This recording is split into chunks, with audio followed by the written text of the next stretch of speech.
해부 생리학에서 가장 큰 게 소화의 흐름이에요. 소화의 흐름과 수기의 관점을 이해하는 겁니다. 자, 입에서 들어갑니다. 음식이 쭉 식도를 타고 내려갑니다. 그러고 나서 위장과 만납니다. 자, 위장과 만났고요. 이렇게 내려가서 이제 이렇게 흘러가는데 위를 여기를 위라고 하고 여기를 12지장이라고 얘기하고 여기서 선이 하나, 둘, 세 개의 선이 연결돼서 여기에는 췌장 그리고 여기에는 간 여기에는 쓸개 담 이렇게 있다. 선이 있어. 이렇게 연결됐어요. 여기는 이제 소장으로 이렇게 표현할게요.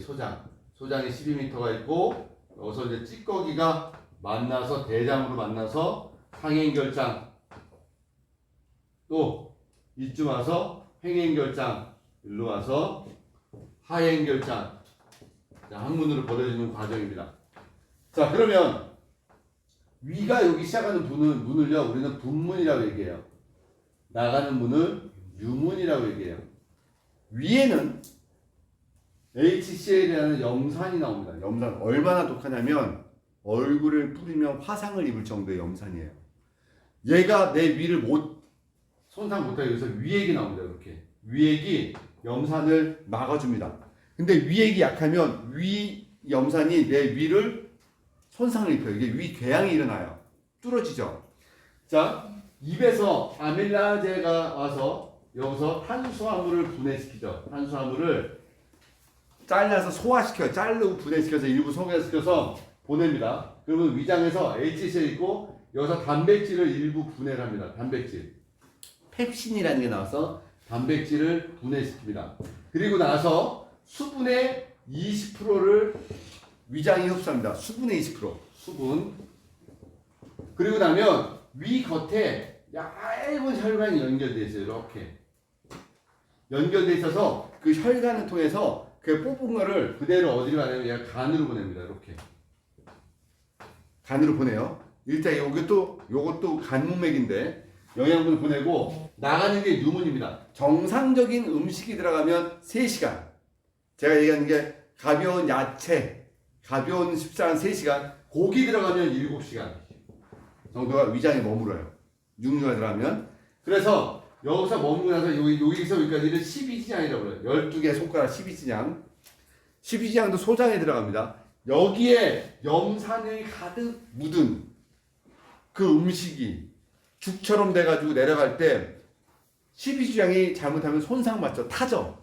탄다고. 그러니까 요 췌장 있죠. 췌장은 알카리성이에요. 그래서 옛날에 고대에는 옛날에 선인들은 짐승, 돼지나 이런 거 잡을 때 췌장을 꺼내서 비누로 썼어요. 알카리성이기 때문에. 요 췌장이 이 H의 염산하고 나오는 거에다가 딱 액을 뿌려가지고 얘를 중화시켜요. 제로를 만들어. 만약에 염산이 세면 12지장이 구멍이 나요. 12지장 궤양이 생겨요. 12지장 궤양이 생기는 거예요. 그래서 중화가 돼서 그 중화된 게 이제 소장으로 내려가는 과정이고 여기서 담에서 쓸개가 씩 뿌려가지고 지방성분들에다 이렇게 뿌려주잖아요. 그래서 요로 쫙 내려갑니다. 췌장하고 가고 그리고 나서 영양분을 쫙 흡수하죠. 여기서 흡수해서 얘네가 얇은 선으로 간으로 이렇게 선으로 올립니다. 이렇게 요 혈관이 정맥입니다. 여기서 알아야 될 게 심장에서 피가 나갑니다. 우리는 이거를 동맥이라고 얘기해요. 그래서 모세혈관을 통해서 다 버리고 찌꺼기가 올라가는 혈관을 우리는 정맥이라고 얘기해요. 근데 이렇게 올라가는 혈관에다가 그 에너지 올리는 게 정맥이잖아요. 정맥에다가 영양분이 올라간다고 말을 안 하고 그냥 우리는 요쪽을 특이하게 일어나는 순환을 문맥순환이라고 해요. 간문맥. 근데 요 대장에서도 수분을 흡수해서 다시 선을 타고 간으로 보냅니다. 대부분. 그러니까 우리 뭐냐면 모든 먹는 게 어디로 간다? 다 간으로 간다 보시면 돼요. 모든 게 다. 자, 간으로 갔어요. 그럼 간은 그 영양분을 어떻게 해요? 혈관을 타고 쭉 갑니다. 그래서 올립니다. 이렇게 올리죠. 위로 올리는 거예요. 이렇게 올려서 어디로 가요? 심장으로 가는데 우심방으로 들어가요. 이렇게 들어가죠. 그래서 우심방으로 혈액이 들어왔다가 밑에 우심실로 떨어져요. 떨어졌는데 여기에 산소가 없고 영양분이 들어있는 게 들어왔죠. 두 가지야. 완전히 찌꺼기만 올라가는 혈관과 영양분하고 그 산소가 없는 혈액 두 개가 올라오겠죠. 합쳐져서 들어가는 거야. 완전히 찌꺼기와 노폐물과 같이 올라가는 혈관과 영양분과 이산화탄소를 가지고 있는 혈관이 두 개가 만나서 심장으로 들어갔더니 여기서 영양분을 쓰겠는데 산소가 없잖아요. 그래서 어떻게 여기서 우심실에서 위로 폐로 보냅니다. 폐로 보내서 다시 좌심방 왔다가 좌심실로 혈액이 떨어져서 전신으로 나가요. 이해됐습니까? 그래서 심장에서 우심방으로 들어갔다가 우심실로 갔다가 폐로 갔다가 걸러져서 좌심방, 좌심실로 와서 전신으로 다시 퍼져지는 거죠. 이렇게.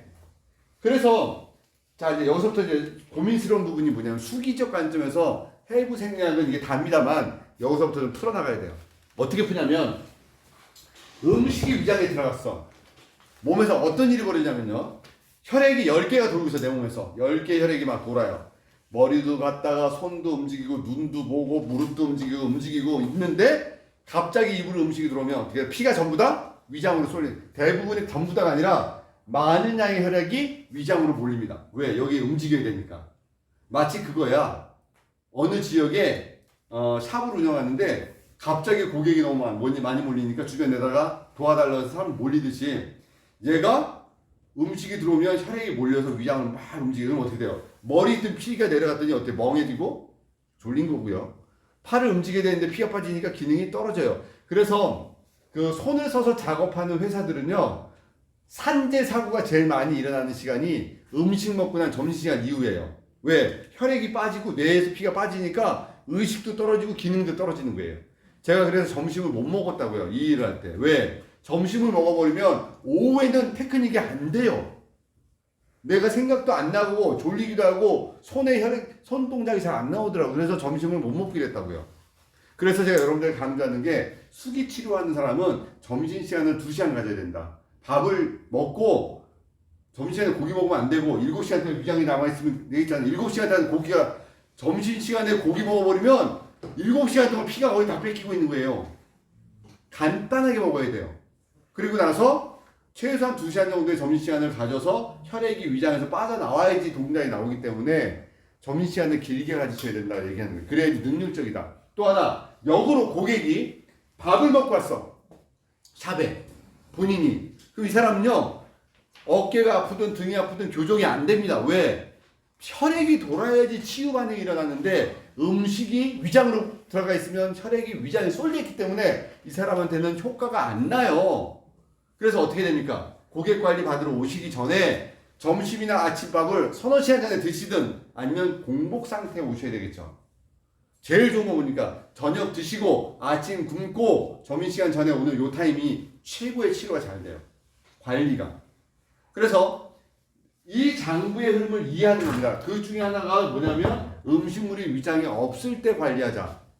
요게 골든타임이고 또 관리하는 사람도 위장에 음식물이 없을 때 테크닉이 나온다. 요거예요. 자, 다시 얘기하면 하루에 소변을 1.8리터를 봅니다. 물을 우리가 평균적으로. 그러면 우리가 180리터 정도가 신장을 통해서 걸러져요. 그래서 1.8리터가 버려집니다. 소변이 흘러간다는 건 버려진다는 건 뭐냐면 몸에서 노폐물을 버려주고 뭔가를 버리는 작용을 해요. 근데 내가 1.8리터의 물도 안 먹어. 소변이 안 나가. 몸에서 어떻게 돼? 독소가 있게 되네요. 그리고 수기요법을 잘 받으려면 1.8리터 이상의 물을 먹어줘야 돼요. 몸에서 계속 씻어내야 된다는 거예요. 씻어내야 된다는 거. 자, 이 병 안에 더러운 물이 컵에 하나 있어. 그러면 이 물을 다 버리고 딱 받으면 좋은데 다 버릴 수가 없어요. 제가 그 얘기했어요. 어항에 물을 가는 방법은 물을 다 버리고 그냥 물 받으면 고기 죽어요. 그래서 어항을 물을 갈 때는 반쯤 버리고 반을 갈아주는 거를 하는 게 그 물에서 살아나죠. 고기가. 우리 몸이요. 정화를 시키는 과정이라면 수분을 통해서 버려줘야 돼요. 물론 대변을 통해서 버려주는 게 되게 중요합니다. 왜냐면은 수분량의 80%가 장에서 흡수가 돼요. 그래서 술을 먹으면 어디가 취하냐, 위가 취하는 게 아니라 장이 취하는 거예요. 그래서 술이 안 받는 사람은 먹으면 바로 설사해버립니다. 그 사람은 뭐냐면 알코올을 흡수하기 싫다는 거야. 난 술만 먹으면 설사해. 몸에서 어때요? 알코올을 안 받아들이는 거잖아요. 그래서 술 먹을 때 물 먹죠. 원리 술 못 먹는 사람은 계속 술 먹으면서 물 먹어요. 왜? 농도를 흐리게 만들겠다는 의도잖아요. 그래서 결국 술을 깰 수 있는 방법은 변을 보는 방법이에요. 가장 여기서 많이 버티는 이 에너지니까. 그래서 고객이 수분이 충분히 흘러갈 수 있는 상황을 주셔야 되기 때문에 몸에서 흘러가게 해주는 것 때문에 수기요법을 하는 사람들은 물을 많이 먹어야 돼요. 물을. 음식을 적게 먹고 아니면 안 먹고 물을 많이 먹어줘야지 몸에서 돌아요. 치유되는 에너지. 왜? 사람의 몸이 좋아지는 원리는 피가 돌아야 된다. 그 피가 어디서 역할한다? 간에서 역할한다. 그죠? 간에서 가장 많은 양의 혈액을 품고 있다. 그래서 피가 간을 통해서 돌아야 된다. 그러면 그 피가 심장을 통해 전신을 컨트롤하려면 농도가 진하면 안 된다. 끈적이면 안 된다. 그래서 너무 지방 성분의 고기를 먹어서 혈액을 찐득하게 만들면 안 된다. 고지혈증이 되면 치료가 잘 안 되더라. 맑은 피가 들어 물이 흘러갈 수 있도록 수분의 양이 충분하고 위장의 에너지가 너무 피가 몰리지 않게끔 해줘야지 몸에서 회복이라는 게 일어난다. 그래서 장 쪽의 에너지가 또 뭐냐면 여기 소장이라는 애가 여기에 7m입니다. 입에서 항문까지 소화가 되게 7m인데 얘가 어떤 역할을 하냐면 영양분을 흡수하지만 독재자예요. 오른쪽 붙어있고 왼쪽 떨어져 있어서 호흡을 할 때마다 움직이죠. 이렇게 움직입니다. 또 움직여요. 얼마나 무서운 장기냐면 맹장이 터져서 안에 장이 더럽게 되면 전부 다 꺼내서 다 씻어서 집어넣죠. 막 쑤셔넣어요. 쑤셔넣으면 자기가 알아서 자기 자리 찾아 들어가죠. 사람이 태어날 때 태변을 보고 태어나요. 죽을 때도 장이 먼저 쭉 펴져요. 그래서 변이 항문이 열면서 쏟아져요. 그러면 사람이 죽어요. 장이 죽으면 뇌가 죽어. 태어날 때 장이 살면서 이거예요. 자, 여러분들 또 아는 얘기 해주면 심장이 애기들은 가운데 구멍이 뚫려 있어요. 난원공이라는 구멍이 뚫려 있어서 애기들은 폐로 피를 거르지 않아. 엄마 탯줄로 걸어요. 그러다가 콧구멍으로 바람이 들어오기 시작하면 폐 속에 물이 꽉 차 있었기 때문에 애기가 호흡하는 게 아니라 엄마랑 호흡했잖아요. 폐에 물이 차 있었다고요. 콧구멍에 공기가 들어와. 그러니까 엄마 산도 쪽으로 머리가 나올 때쯤 되면 공기가 들어가기 시작해요. 그 공기가 폐에 있는 물을 밀어내기 시작합니다. 밀어내서 응아하고 횡격막을 딱 건드리는 순간 심장에 열려있던 문이 척하나 닫힙니다. 난원공이 닫혀. 그러면서 폐로 호흡이 시작돼요. 근데 이 구멍이 안 닫히면 애들 큰 병이 수술하잖아요. 그래서 얘가 닫히면 우심방, 좌심방 다 나눠지기 시작해요. 그리고 이제 아이가 탯줄이 딱 닫히면서 자기 스스로 호흡을 하고 자기 스스로 먹죠. 그때 본능적으로 하는 게 처음에 변을 봤어요. 장이 처음으로 스타트 됐죠. 그리고 입에서 작동을 합니다. 빠는 작용을 해요. 이 작용의 에너지가 배꼽은 닫았지만 이 배꼽 뒤에는 아직도 오장육부가 연결되어 있다. 저랑 일단 술기 때 그것도 할 겁니다. 그래서 여기서 컨트롤하는 이 소장의 에너지를 잘 보셔야 된다. 소장. 그래서 소장을 컨트롤 해줘야지 장요근도 잡히고, 소장을 컨트롤해야지 간의 기운이 움직이고, 소장을 컨트롤할 수 있는 공간을 만들어주기 위해서 횡격막을 움직이고, 소장이 움직일 때 위장에서 두 개의 신호적 에너지가 옵니다. 자, 꼬르륵 거렸어요. 좀 전에. 꼬르륵. 뭡니까? 소장이 위장한테 음식이 넘어오면 받아가지고 영양분을 빨아들이고 계속 일하고 있는데 얘가 안 보내. 다음 영양분을. 위를. 그 음식을. 그러니까 소장이 야! 음식물 내려보내. 근데 위장이 없거든? 그 신호가 꼬르륵 하고 보냈어요. 또 소장이 진짜 없어? 좀 이따 다시 야 진짜 없어? 위장이 다시 한번 없거든? 꼬르륵 2번 보내면 위장이 딱 멈춥니다. 그때부터. 소장도 스톱됩니다. 어떻게 돼? 피가 쫙 빠져나갑니다. 그러니까 결국 꼬르륵 꼬르륵 소리가 나기 시작한 2번 정도 나면 내장기에 피가 빠져요. 어디로 가요? 내 몸에 피가 오는 걸 생각합니다. 그때 치료하는 거예요. 치료적 관점이. 그러니까 결국 뭐냐면 병원에 아파서 입원을 하면 며칠 동안 그냥 누워있는데 났어, 병이 저절로. 왜? 밥을 안 줘. 계속 닌겔만 놔줘. 계속 소변만. 자, 지금 잘 보세요. 위장에 음식이 없으니까 피가 안 갔죠. 두 번째, 계속 닌겔만 줘서 수액 보충하면서 계속 씻어내죠. 그랬더니 이상하게 낫네? 라는 기분이 오죠. 이게 이제 짐승들이 그래요. 옛날에 마루 밑에 강아지들이 며칠 동안 안 나오고 누워있어요. 짐승들은 몸에 이상이 생기면 안 먹습니다. 굶고 안 나와요. 그러다 며칠 지나면 비틀거리고 나서 개밥그릇 가서 먹기 시작해요. 살아났다는 얘기예요. 몸이 안 좋으면 굶어야지 낫는다는 것을 자연의 이치에서 알아요.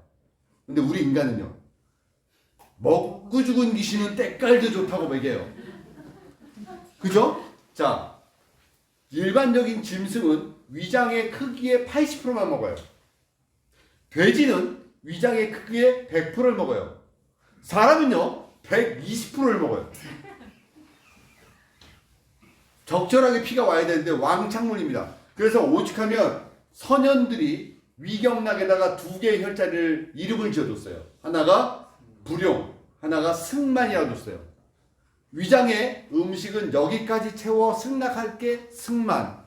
여기는 절대로 채우지 마 불용. 그래서 위경락에 불용과 승만이라는 혈자리가 그래서 있는 거예요.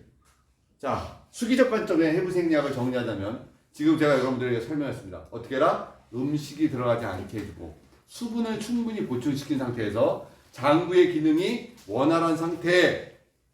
이때가 해부생리학적 경락적 치료의 스타트점이다. 오늘 이 관점으로 여러분들에게 시작되어지고 진행되어질 겁니다. 어떻습니까? 속이 시원하지 않습니까? 어려웠었나요? 여태까지 해부생리학이? 아니죠? 제가 하니까 너무 쉽지 않나요? 여러분들 가서 요거 그림 그려서 여러분들 뼈대 얹으면 돼요, 이제. 그죠? 그리고 오늘 근육 뼈대 얹으면 되고 경락 뼈대 얹으면 됩니다. 이렇게 시작하면 되는 겁니다. 어렵진, 세상에 뭐 어려운 게 어딨어요. 안 해서 그렇죠. 다시 한번 말씀드리지만 이론이 바탕되지 않는 실기는 실기가 아니고 수기가 아닙니다. 이렇게 바탕되어지는 것을 원리가 완벽할 때 내가 이래서 만진다고 정확하게 설명할 줄 알아야 돼요. 이래서 당신의 몸을 내가 만지는 거고 이래서 좋아질 거고 이 원리에 의해서 이렇게 가는 거니까 이런 걸 드셔야 됩니다. 결국 몸이 안 좋을 때는 고기를 드시는 것보다는 부드러운 음식을 드셔줘서 내장기에서 피가 몰리는 시간을 줄여주는 게 좋습니다라고 설명해가면서 할 수 있는 능력이 있으셔야 돼요. 아유 많이 먹으면 안 돼. 이 얘기가 아니라 많이 먹으면 몸에서 그 반응이 원활하게 일어나지 않는 이유를 타당하게 설명하셔야 됩니다. 이유가 타당하지 않은 강요는 먹히지 않아요. 이유가 타당하고 정당해야죠. 타당하고 정당하게 그 이유가 먹힐 수 있도록 여러분들이 이론을 바탕에 완벽하게 설명하실 수 있어야 된다. 때로는 그래요. 많은 고객들이 여러분들을 의지를 하십니다. 의지하고 말을 들어주려고 노력을 합니다. 근데 여러분들을 말을 들으려고 했더니 저 사람한테 믿을 수 있는 의지하고 싶은 마음이 생겨야 돼요. 그죠? 근데 원장님 공부 어디까지 했어요? 이런 말도 물어보고 누구한테 배워서 물어보든 어쨌든 간에 신뢰도라는 거를 쌓기 위해서 많은 시간이 필요해요. 의사 선생님들도 병원에 갈 때는 벽에 붙여놓잖아요. 모 대학병원의 외래 교수, 뭐 방송에 다수 출연. 왜? 나 믿어달라는 얘기잖아요. 그죠? 믿어달라고 써놓은 거예요. 여러분들 뭘 믿을까요? 설명할 수 있는 능력이라도 먼저 가져야 된다는 거예요. 내가 당신 지금 만지는 근육이 극상근이고 얘 지배신경은 견갑 상신경이고 얘는 사각근 근복에서 나오고 얘는 뿌리는 경추 5번이야. 얘는 어깨 통증이 주범이야 라고 설명할 수 있어야 되고 그러면 어깨하고 연관된 이 통증은 간의 에너지야. 간의 에너지에 부뿌리는 경추 9번이고 얘를 풀려면 태돈을 만져줘야 되고 뭔가 계속 가야 돼. 얘는 혈액을 제일 많이 품고 있는 장기고 계속 연결되는 답이 나와야지 뭐가 나오지 않을까요? 그래서 이렇게 해부생리까지 3가지가 정리됐습니다. 속 시원하게 여러분들에게 요 정도만 이론이 되면 어디 가도 지지 않아. 진짜로요. 요 정도 지지 않아. 제가 말하면서 1초라도 끊었나요? 안 끊었어요. 따다다다다 하면서 지금 여러분들이 했어요. 여러분들 이 정도 능력만 만들어 놓으시면 됩니다. 세상은 누구를 만나느냐에 따라서 인생이 바뀐다 그랬습니다. 잘 생각하시고 공부를 하면서 고객이 당신을 만나서 인생 많다는 소리 나오면 안 됩니다. 무슨 말인지 알겠어요? 저 원장 만나서 나 몸 반져서 소리 나오면 그건 진짜 민폐잖아요. 누구를 만나느냐에 따라서 삶과 인생과 통증도 바뀔 수 있다. 그런 선택에 되는 위치가 되려면 제대로 하셔야 된다는 거 잊지 마시기 바랍니다. 자, 영상 끊겠습니다. 끊어!